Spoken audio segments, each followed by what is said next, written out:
આનંદ આવે ને? લાઈનમાં ઉભો છો? લાઈવ છે છે તો મેં તો પેલા લાઈનમાં ઉભવાનું છે એ પરિસ્થિતિ છે. સારું ને? હે લાઈનમાં શું કેવું અત્યારે ડીઝલ મળતું એ બાબતમાં? હું આપણે કહીએ નથી પડતું. આપણે પેલા કીધું કે આ પરિસ્થિતિ નિર્માણ થવાનું છે. કેટલું હેરાન થાય ખેડૂતો, કેટલા હેરાન થાય હે? પણ નથી લોકોને સમજવું થાય. ભાન નહીં આવે. આવશે આ બધી વાર લાગે, સમયની માંગ છે. મજા આવી ને? હે આ પરિસ્થિતિ નિર્માણ હું તો ચૂંટણી પહેલા કહેતો આમ જ થવાનું છે. સમય આવે તો જો આપણે તાકાત ન બતાવીએ ને ખેડૂતો તો આ થાય. તાકાત બતાવીએ તો શું થાય? આ ન થઈ શકે. આવું બોલવું પડશે ને. જનતા જ્યાં સહન કરશે ને ત્યાં આ પરિસ્થિતિ થાય. સહન ચાલુ રાખશે ને કે આપણે શું કેવું, આપણે નાના માણસો છીએ, હું બોલું, હું તો ક્યાં સુધી બોલી શકીએ, એકલો કેટલો અવાજ ઉઠાવી શકીએ. અને મારા જેવાને જનતાએ આશીર્વાદ આપ્યો હોય તો એનું પરિણામ અલગ હોત. આજે તાલુકા પંચાયત આપણી બની હોત ને, લાઈનમાં ઉભા તમે કે ને તો હું કે ભાઈ આ તો ખોટું થાય છે, પિયુષભાઈ તમે શું કરો મને કયો હે ભાઈ? અરે તમે નથી તો બાપ પાસે. અરે બાપ અજવામાં કેવું હોય ખબર છે? સાચું છોકરાઓ અને જનતા નહીં કે જેનજી સાચું નહીં કીધું હું આજ પરિસ્થિતિ થાય ને. મને બતાવો ભાજપ વાળો કોઈ લાઈનમાં હોય એક તો બતાવો કે એક ભાજપ વાળો લાઈનમાં છે.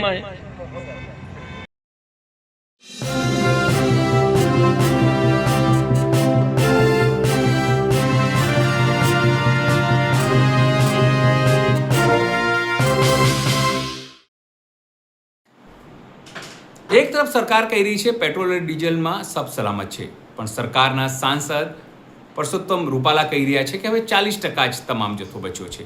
એવામાં સમગ્ર ગુજરાતમાં ખેડૂતો લાંબી લાઈનો ટ્રેક્ટર લઈને પહોંચી રહ્યા છે, જેને હવે જે સ્થાનિક નેતાઓ છે તે પોતાના સોશિયલ મીડિયા પર આ તમામ વસ્તુઓ મૂકી રહ્યા છે, જેથી સરકારની ઊંઘ ઉડે અને કોઈક વ્યવસ્થા કરે. આમ તો કિસાન સંઘ પણ માંગ કરી ચૂક્યું છે, પણ લાગે છે કે સરકારની હાથમાંથી હવે તમામ વસ્તુઓ વહી ગઈ છે.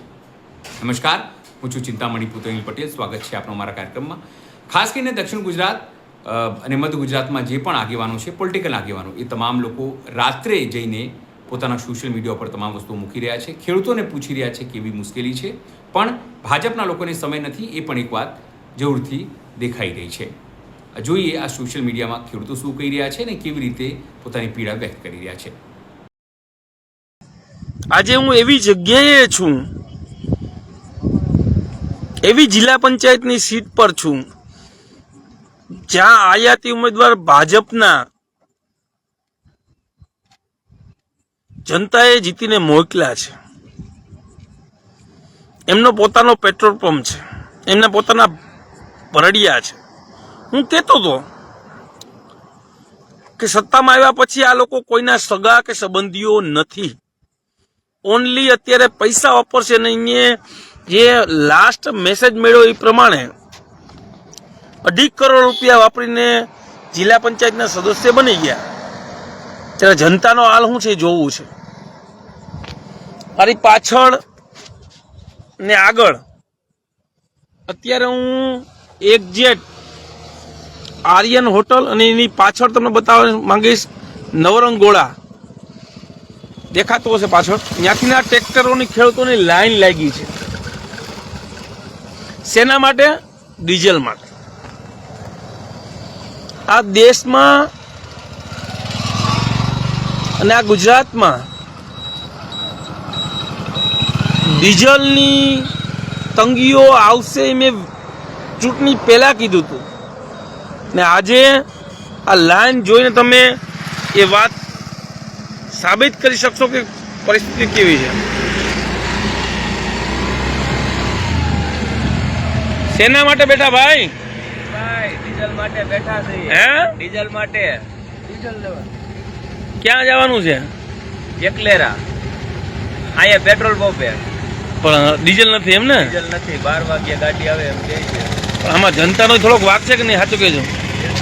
હે કે જનતા ખુશ છે આનાથી? હે હું ચૂંટણી પહેલા કહેતો હતો કે નતો કહેતો કે 26 તારીખ પછી આ પરિસ્થિતિ નિર્માણ થયું કે નહીં? હા શું કામ થયું? આપણે અત્યારે માળિયાહાટી તાલુકામાં સત્તા આપી દીધી ભાજપને.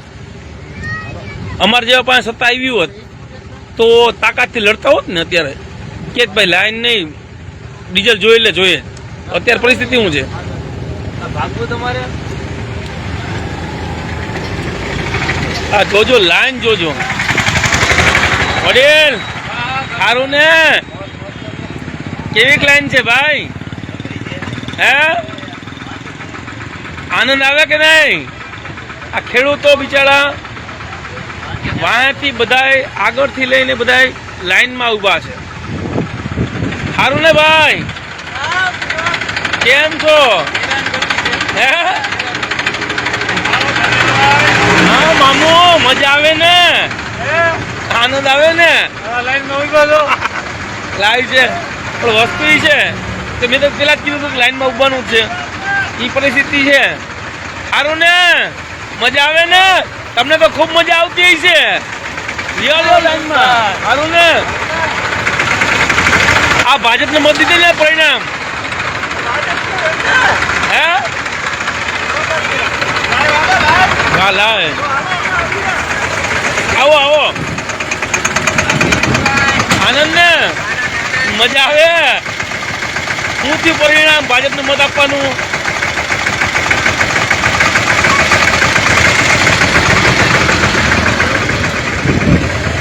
આનંદ આવે ને? હે, લાઈનમાં શું કેવું અત્યારે ડીઝલ મળતું એ બાબતમાં? હું આપણે કહીએ નથી પડતું નથી પડતું. આપણે ચૂંટણી પહેલા કીધું કે આજ પરિસ્થિતિ નિર્માણ થવાનું છે. કેટલું હેરાન થાય ખેડૂતો, કેટલા હેરાન થાય હેરાન બિચારા? તો થાય જ છે. હે, હેરાન તો પણ નથી લોકોને સમજવું શું થાય? એની ભાન નહીં આવે છે. આવશે વાર આ બધી વાર વાર લાગે, સમયની માંગ છે. આ તમે જોઈ શકો છો કે પરિસ્થિતિ કેવી છે. સારું ને? આનંદ આવે કે? વિડીયો લાઈવ જ ચાલુ છે. બોલો બોલો એ શબ્દ બોલો, જેવું એ હકીકત બોલો. શું છે પરિસ્થિતિ? આમ જ છે. હે, એટલે નહીં, મેં ચૂંટણી પેલા કીધું તું 26 તારીખ પછી પરિસ્થિતિ જુઓ. અરે આ પેટ્રોલ પંપ તો ભાજપના જિલ્લા પંચાયતનો સદસ્ય ના હે. અહીંયા લાઈનમાં થોડું ઊભું જોઈએ કોઈને. પણ શું છે હાલત? શું છે? હેરાન ઓલની ખેડૂત સિવાય કોણ છે આમાં? મને બતાવો, દિલથી કેજો કોઈ ભાજપનો નેતા લાઈનમાં ઊભો બતાવો. સામાન્ય પબ્લિક સિવાય કોણ લાઈનમાં? તો આવું બધે જાગવું જોઈએ. એક પિયુષ પરમાંથી કંઈ નહીં થાય ભાઈ. લોકો નહીં જાગે ત્યાં સુધી કંઈ નહીં થાય. અમે તો અવાજ ઉઠાવીશું. કેટલોક સમય જ્યારે ચૂંટણી આવે ત્યારે એનું પરિણામ ન મળે તો આ લોકો શું થાય કે ભાઈ લોકો તો વિરોધ કરે ખાલી, બાકી કંઈક છે નહીં. આપણે મતલબ આશી આપી દઈએ પછી શું કરવાનું? પરિસ્થિતિ નિર્માણ આજ થવાનું છે ને. જોઈએ મજા આવી છે લાઈનમાં બધાને. આજે આનંદ આવે ને ભાઈ? ઓ પ્રતાપભાઈ, શું છે પરિસ્થિતિ? લાઈન જ રાખવાની કા? હા જુથાડ આવ. શું છે આનંદમાં ને? મજા આવી ને? હે, આ પરિસ્થિતિ નિર્માણ હું તો ચૂંટણી પહેલા કહેતો આમ જ થવાનું છે ભાઈ. સમય આવે તો જો આપણે તાકાત ન બતાવીએ ને ખેડૂતો તો આ થાય. તાકાત બતાવીએ તો શું થાય? આ ન થઈ શકે ને. 1.5 કિલોમીટરની લાઈન લાગી છે જે તમને બતાવવાની કોશિશ કરું છું. અને મારી જનતા એટલી પરેશાન છે. પણ હવે શું થાય?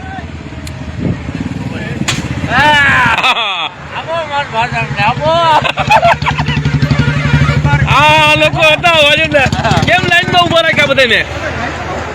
ઈ કેમ કેમ ઉભું પડે? મત તમે લેવા આવ્યા તો ન કહેતા તમે ભાજપને મત આવ્યો તમારો પંપ ને તમે લાઈનમાં? નાનું બંધ પંપ નથી, જિલ્લા પંચાયત નો સદસ્ય નો પંપ છે. તો લેવું બરોબર લાઈનમાં એમ ને હા. વાહ મિત્ર વાહ ભાઈ ને જીતી ગયા પછી આ જ જવાબ છે ભાજપ વાળાનો જવાબ આ જ છે. જીતી ગયા પછી લાઈનમાં રહેવું પડે.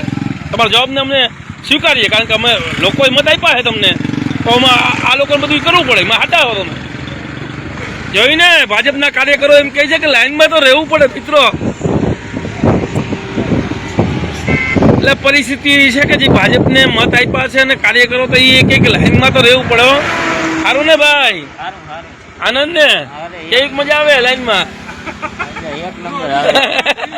હે એ તો મેં કીધું હજી ભરીને દો. એટલે ભાજપના ઓલા જે કાર્યકરો હતા ને એ આગળ ભેગા થયા મેં કીધું ભાઈ હું મને કે લાઈનમાં તો ઉભું રહેવું પડે એમ કે બરોબર છે. આ હાટું લોકો મત દીધા ને તમને ભરીને દીધા ને. એમાં જનતાનો થોડોક વાક છે પણ સમય આવે તો જનતા સમજશે પણ નહીં સમજે ને તો ભવિષ્યમાં આ જ પરિસ્થિતિનું નિર્માણ કાયમી થાય. જો 200 વર્ષ સુધી અંગ્રેજો ગુલામ રાખી શકતા હોય તો આ તો આઈને જનતા નહીં સમજે તો ગુલામી ભોગવી પડશે. હા ભાણુભા બરાબર આવે ને હે હા ભાજપ વાળો કોઈ લાઈન ઉપર નથી. સામાન્ય પબ્લિક લાઈન ઉપર છે. સામાન્ય પબ્લિક વિચાર તો 1.5 કિલોમીટર ઉપર લાઈન છે. પણ જનતાએ આવું બોલવું પડશે ને. જનતા જ્યાં સહન કરશે ને ત્યાં આ પરિસ્થિતિ થાય. સહન ચાલુ રાખશે ને કે આપણે શું કેવું આપણે નાના માણસો છીએ હું બોલું હું તો ક્યાં સુધી બોલી શકી એકલો કેટલો અવાજ ઉઠાવી શકી. અને મારા જેવાને જનતાએ આશીર્વાદ આપ્યો હોય તો એનું પરિણામ અલગ હોત. આજે તાલુકા પંચાયત આપણી બની હોત ને લાઈનમાં ઉભા રહે તો તમે કહેત ને તો હું કહેત કે ભાઈ આ તો ખોટું થાય છે પિયુષભાઈ તમે શું કરો. પણ અત્યારે ભાજપ વાળો કયો દેખાય મને કીધું કે એક ભાજપ વાળો દેખાતો કયો.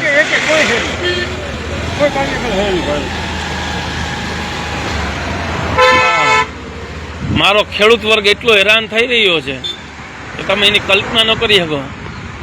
હા તો મારા ગામના બિચારા હેરાન થાય છે પણ શું થાય કાકા અડધા હિંજાની તો આ પરિસ્થિતિ છે ને આ લોકોની જરૂર છે. હે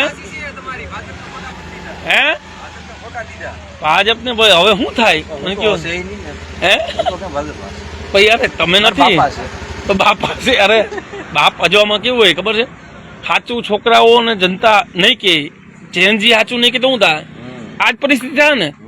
મને બતાવો આમ ભાજપ વાળો કોઈ લાઈનમાં હોય તો એક તો બતાવો કે એક ભાજપ વાળો લાઈનમાં છે.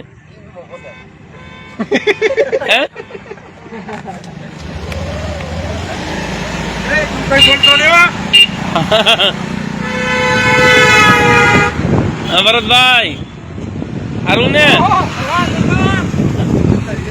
મજા આવે માળિયા વાળા દરબાર બધા લાઈનમાં જ છે એમાં કેમ કરે હે મજા આવે ને આનંદ આવે છે ને સાચું બોલો આનંદ આવે ને. આગલી ઘડી પેલા વિડીયો બનાવ્યો અરે આ લાઈવ જ છે અત્યારે એવું છે તો આનંદ શું આવે આમાં તંબુરો રાત ઉજાગરા થાય. મત આપ્યા ને જનતા નથી આપ્યા એવું નથી. ના ના આપ્યા એ તો 100% ની હા આપણે ભરીને આપ્યા કુટુંબના વાજ ઉપર સમાજના નામ ઉપર મત આપ્યા શું થયું. ના ના આવ્યા પરિસ્થિતિઓ આજ કરશો ને તો ભવિષ્યમાં બધાને પસ્તાવાનો રહેશે. 100%. આ જે પેટ્રોલ છે તે જિલ્લા પંચાયતના ચૂંટાયેલા સદસ્યોનો છે. જ્યાં બીજેપીનો એક પણ નેતા કે એક પણ કાર્યકર લાઈનમાં નથી પણ મારી જનતા લાઈનમાં છે. સમગ્ર જિલ્લા પંચાયતના એક ગામના નાના માણસો લાઈન ઉપર છે. દુઃખ થાય છે વ્યથા થાય છે પણ થાય શું જ્યાં સુધી ખેડૂતો એક છૂટ નહીં થાય જ્યાં સુધી આવનારા સમયમાં જનતા પોતાની તાકાત નહીં સમજે ત્યાં સુધી આના પરિસ્થિતિઓ રહેવાની છે. મારો એક પ્રયાસ નાનો એવો છે જય માતાજીભાઈ કે લોકો જે રીતે ખેડૂતો રાત્રે પણ લાઈનમાં લાગ્યા છે તેને લઈને આપ શું કહેવા માંગો છો જરૂરથી મારા કોમેન્ટ બોક્સમાં કોમેન્ટ કરજો. જે સિવાય અમારી ફેસબુક અને ઇન્સ્ટા આઈડી પણ છે ત્યાં પણ જઈને તમે એમને ફોલો કરી શકો છો. અમારી વેબસાઇટ છે www.gujaratplus.in ત્યાં પણ જઈને તમે વધુ અપડેટ થઈ શકો છો અને અમારી યુટ્યુબ ચેનલ લાઈક કરો સબસ્ક્રાઇબ કરો અને બેલ આઇકન દબાવો. અત્યારે માટે બસ આટલું જ. નમસ્કાર. એક તરફ સરકાર કહી રહી છે પેટ્રોલ અને ડીઝલમાં સબ સલામત છે પણ સરકારના સાંસદ પરસોત્તમ રૂપાલા કહી રહ્યા છે કે હવે 40% જ તમામ જથ્થો બચ્યો છે. એવામાં સમગ્ર ગુજરાતમાં ખેડૂતો લાંબી લાંબી લાઈનો ટ્રેક્ટર લઈને પહોંચી રહ્યા છે જેને હવે જે સ્થાનિક નેતાઓ છે તે પોતાના સોશિયલ મીડિયા પર આ તમામ વસ્તુઓ મૂકી રહ્યા છે, જેથી સરકારની ઊંઘ ઉડે અને કોઈક વ્યવસ્થા કરે. આમ તો કિસાન સંઘ પણ માંગ કરી ચૂક્યું છે, પણ લાગે છે કે સરકારની હાથમાંથી હવે તમામ વસ્તુઓ વહી ગઈ છે. નમસ્કાર, હું છું ચિંતામણી પુતળી પટેલ. સ્વાગત છે આપનો મારા કાર્યક્રમમાં. ખાસ કરીને દક્ષિણ ગુજરાત અને મધ્ય ગુજરાતમાં જે પણ આગેવાનો છે, પોલિટિકલ આગેવાનો, એ તમામ લોકો રાત્રે જઈને પોતાના સોશિયલ મીડિયા પર તમામ વસ્તુઓ મૂકી રહ્યા છે. ખેડૂતોને પૂછી રહ્યા છે કેવી મુશ્કેલી છે, પણ ભાજપના લોકોને સમય નથી, એ પણ એક વાત જરૂરથી દેખાઈ રહી છે. જોઈએ આ સોશિયલ મીડિયામાં ખેડૂતો શું કહી રહ્યા છે અને કેવી રીતે પોતાની પીડા વ્યક્ત કરી રહ્યા છે.